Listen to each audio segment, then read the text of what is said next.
If becoming a coach feels confusing or overwhelming right now, this video is going to simplify it. I'm going to show you a clear, realistic roadmap so that you know step by step what you need to do, the first step you need to take without playing any more guessing games, without listening to anything that you're hearing online, getting confused in the process. I'm going to show you a simple guide so that you know what you actually need to do to get you from zero into actually a coaching practice.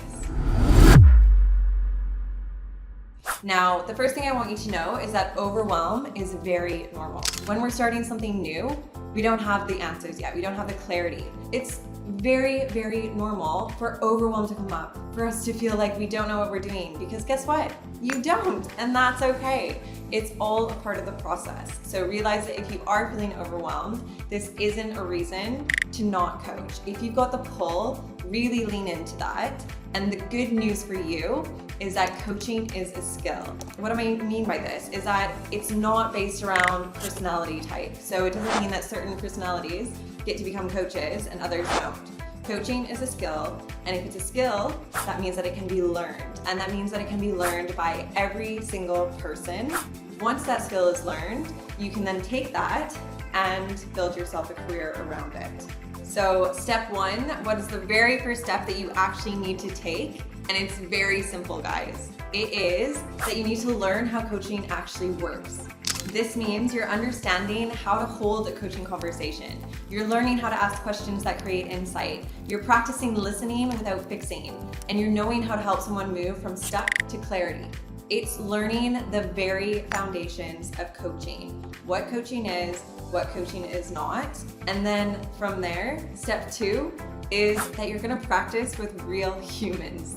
I know that sounds funny, but the only way that we can actually improve our coaching is to practice. Obviously, if we're gonna be working with clients, then we wanna be practicing with clients. Knowledge only gets you so far. So once you have learned the foundational tools, gotten the techniques, and have the basic knowledge concept, then you need to actually get out there and practice your skills. So you want to find people that you can practice on, whether it's other coaches, whether it is people in your network, whoever, and just really start to put yourself out there so that you are fine-tuning your skills that you have. Now, step three is that we build confidence through repetition.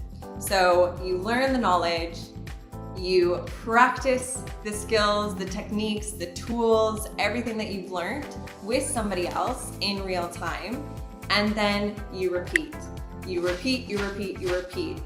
Those are your foundational tools on how to become a coach. You learn how to do it, you practice on other people, and you do it repetitively. It is literally this easy. Once you know it, and once you've practiced it and built your confidence with it, then you can go out there and actually work with other clients. But I find a lot of people will learn the knowledge and then they'll just stop. They get overwhelmed, and instead of finding a way to overcome that, they just feel fearful, right? They're scared, they're stuck in their bodies because they just think, well, I don't know if I can actually do this. And they hold themselves back. But the only way that you can prove to yourself that you can actually do it is by doing it, right? So getting out there and actually practicing what you're learning. And then the more that you do this, the more that it's gonna become second nature, the more your confidence is gonna build, and you're gonna be like, wow, okay, no, I can do this. I can actually coach people. Now, it is only after all of those things that then you go on to step four, which is learn how to turn coaching into an actual income. Only after you have the skill does it make sense to turn that into profit. So then you can start thinking about getting clients. Then you can start thinking about your niche. Then you can start thinking about generating an income. But the important thing that we all need to remember is that we all need to start with just learning and practicing. Then from there, you can build a business and start to generate the income from it. But there's no point in trying to start a business when you don't actually have the tools to know what you're doing. Then from there, we can go on to step 5, which is learning how to scale once you have actually built up your business, then you would go on to scaling, automizing, all of those things. It's really that simple, guys. The 5 steps that you need to know in order to start your coaching business. That's it. It's really, really that simple. You don't need to know everything now, right? You don't need to go off and learn all the information in a week.